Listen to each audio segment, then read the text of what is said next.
కుంభరాశి వారికి నవంబర్ 21 నుండి నవంబర్ 30వ తారీఖు వరకు గోచార ఫలితాలని తెలుసుకునేటటువంటి ప్రయత్నం చేద్దాం. జన్మంలోనే శని యొక్క సంచారం జరుగుతోంది. శని యొక్క సంచారం జన్మంలో ఏ మాత్రము కూడా శుభ ఫలితములను ఇవ్వజాలదు. ఇదే కనుక జాతకంలో అయితే బాలారిష్టం అని కూడా అంటూ ఉంటాం. అసలు ఇక్కడ ఇది గోచారం కాబట్టి ఆ అరిష్టాలు యోగాలు ఏవి ఉండవండి. దీనికి చాలామంది చెప్తున్నారు ఆ యోగం ఇది ఈ యోగం కలుస్తుందని, కానీ గోచారంలో నాకు తెలిసినంత వరకు ఏ యోగాలు ఉండవు. వాటి స్థానాన్ని బట్టి ఆ ఫలితాలు మాత్రమే చెప్పబడ్డాయి. ఏ యోగాలు గోచారంలో ఉండవండి, జాతకాల్లోనే ఉంటాయి. అయితే ఇక్కడ మీకు లగ్నంలోనే శని వలన ఏంటంటే కొంచెం అనారోగ్య సమస్యలు ఎక్కువగా పొడచూపే అవకాశం ఉంటుంది. చిన్నపిల్ల కొంచెం పెద్దవాళ్ళు అయినట్టయితే ప్రవర్తనలో తేడా వచ్చే ఆలోచన ఉంటుంది. చెడు ఆలోచనలు ఎక్కువగా ఉంటాయి. ఆలోచన బట్టి ప్రవర్తన ఉంటూ ఉంటుంది. ఈ విధమైనటువంటి ఫలితాలన్నీ శని భగవానుడు లగ్నంలో ఉండగా ఇస్తాడు. ద్వితీయంలో రాహువు కూడా శుభ ఫలితములను ఇవ్వజాలడు. అక్కడ కుటుంబంలో కొంచెం ఒకరి మాట ఒకరి పోషకన తత్వం, మాటలో కఠినత్వం, కొడుకు అన్నాడని తండ్రి బాధపడతాడు, తండ్రి తిట్టాడని కొడుకు బాధపడతాడు, వీళ్ళిద్దరూ తిట్టాడని తల్లి బాధపడుతూ ఉంటుంది. ఈ విధమైన అస్తవ్యస్తమైనటువంటి పరిస్థితి అంతా కూడా కుటుంబంలో ఉంటుంది. ఆదాయం తగ్గుతుంది, మాటల్లో కఠినత్వాలు పెరుగుతూ ఉంటాయి. ఈ విధమైన పరిస్థితులన్నీ కూడా మనకి ద్వితీయ స్థానంలో ధన రాబడి కూడా తగ్గిపోతూ ఉంటుంది. ఈ విధమైన పరిస్థితులన్నీ కూడా ద్వితీయంలో రాహు యొక్క సంచారం వల్ల జరుగుతూ ఉంటుంది. ఇకపోతే తృతీయ స్థానంలో గురువు యొక్క సంచారంగా మనం చెప్పుకోవాలి. నిజానికి 4వ స్థానంలో సంచారం జరుగుతోంది, కానీ వక్రగతిలో జరుగుతున్న కారణంగా 3వ స్థానంలో గురు యొక్క సంచారంగా మనం చెప్పుకోవాలి. 3వ స్థానంలో గురు యొక్క సంచారంగా చెప్పుకుంటే అక్కడ మనకి గురువు శుభ ఫలితం అయితే ఇవ్వజాలడు.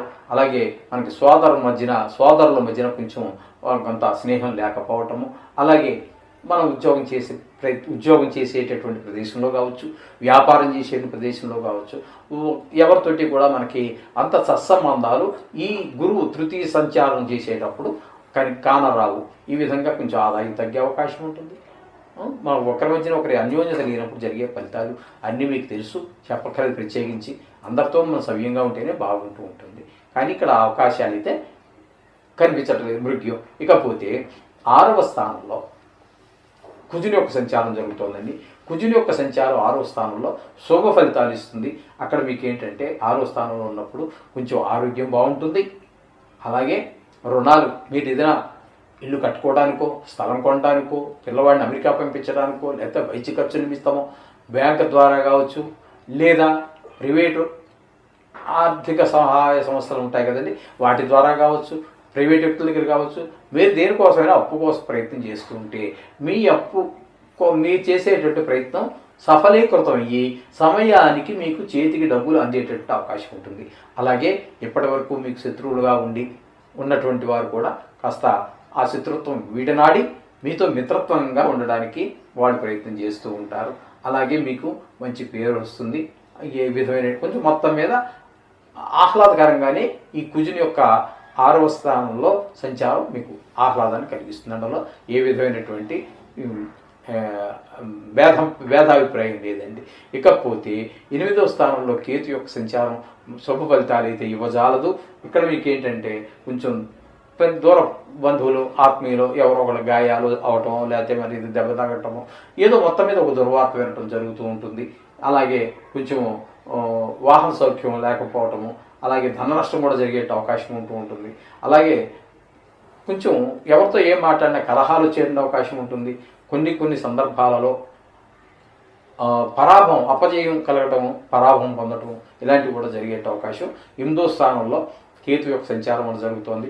ఇక 10వ స్థానంలో రవి బుధుల యొక్క సంచారం జరుగుతోందండి. ఈ 10వ స్థానంలో రవి బుధుల యొక్క సంచారం 2 గ్రహాలు కూడా మీకు అనుకూలమైన ఫలితాలే ఇస్తాయి. రవి 10వ స్థానంలో అంటే ఉద్యోగ స్థానంలో మీకు ప్రమోషన్ రావచ్చు, లేదా ఒక ఇంక్రిమెంట్ పెరగచ్చు, ప్రైవేట్ అయినా కావచ్చు, ప్రభుత్వం అయినా కావచ్చు.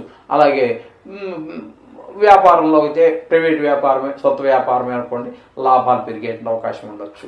అలాగే బుధుడు కూడా వ్యాపారకారకుడు, ఆయన వృత్తికారకుడు కాబట్టి ఆయన ఆ స్థానంలో ఉండటం వల్ల ఆయన కూడా రవితో సమానంగా మీకు అన్ని శుభ ఫలితాలే కలిగజేస్తుంటాడు. ఆదాయం పెరుగుతుంది, తెలివితేటలు పెరుగుతాయి. ఎక్కడ ఎలా ప్రవర్తించాలో అక్కడ అలా ప్రవర్తించగలుగుతూ ఉంటారు. మనం ఎలా ప్రవర్తించాలో కొన్ని సందర్భాల్లో అలా ప్రవర్తించలేమండి, మరో రకంగా ప్రవర్తిస్తూ ఉంటాం. అది మనకు తెలియదు. కానీ మనకి బుద్ధి వికసించినప్పుడు, బుధుడు అనుకూలంగా ఉన్నప్పుడు తదనుగుణంగానే మన మాటలు మన చేష్టలు జరుగుతూ ఉంటాయి. ఈ విధమైనటువంటి ఫలితాలన్నీ బుధుడి వల్ల కలుగుతూ ఉంటాయి. ఇకపోతే 11వ స్థానంలో శుక్రుని యొక్క సంచారం జరుగుతోందండి. లాభస్థానంలో శుక్రుని యొక్క సంచారము అనేక రకాలైనటువంటి ఆహ్లాదకర పరిస్థితులు ఇంటిలో కావచ్చు, వీధిలో కావచ్చు, అలాగే సినీ రంగంలో ఉన్న వాళ్ళకి కావచ్చు, షేర్ మార్కెట్లో పెట్టుబడులు పెట్టే వాళ్ళకి కావచ్చు, అలాగే టీవీ రంగంలో ఉన్న వాళ్ళకి కావచ్చు, అలాగే మల్టీమీడియా, ఇవన్నీ వీళ్ళందరికీ కూడా మొత్తం మీద లలిత సంగీతంలో ప్రవేశం ఉన్న వాళ్ళకి, అందుమీదే జీవితాన్ని గడుపుతున్నటువంటి వాళ్ళకి అందరికీ కూడా చాలా చక్కటి ఫలితాలన్నీ లభిస్తాయి. ఈ శుక్రుడు యొక్క లాభస్థాన సంచారం వల్ల ఈ విధమైన ఫలితాలన్నీ జరుగుతూ ఉన్నాయి. కాబట్టి ఎన్ని గ్రహాలు అనుకూలంగా ఉన్నా, ఎన్ని గ్రహాలు ప్రతికూలంగా ఉన్నా ఇవి స్టాండర్డ్ కాదు. కాబట్టి ఖచ్చితంగా మనం ఎలాగైతే భోజనం చేస్తూ ఉంటామో, ఎలా అయితే రోజు స్నానం చేసి పూజ చేసుకుంటూ ఉన్నామో, అలాగే స్నానం చేసి పూజ దగ్గరికి వెళ్ళినప్పుడు అన్ని దేవుళ్లతో పాటుగా ఖచ్చితంగా ఈ నవగ్రహాలకు సంబంధించినటువంటి ఏదో ఒకటి చేసుకోండి. మీ యొక్క తలరాత మామూలుగా నిర్దేశించబడిందే అంతాను, కానీ దాంట్లో తీవ్రతలు తగ్గుతుంది. ఆ దుష్ప్రభావాల యొక్క తీవ్రత తగ్గుతుంది, మంచి ప్రభావం యొక్క తీవ్రత పెరుగుతుంది. కాబట్టి ఈ నవగ్రహాలకు సంబంధించి కూడా మీరు ఎట్టి పరిస్థితుల్లోనూ అశ్రద్ధ చేయవద్దండి. మరొకరు ఎన్ని చెప్పినప్పటికీ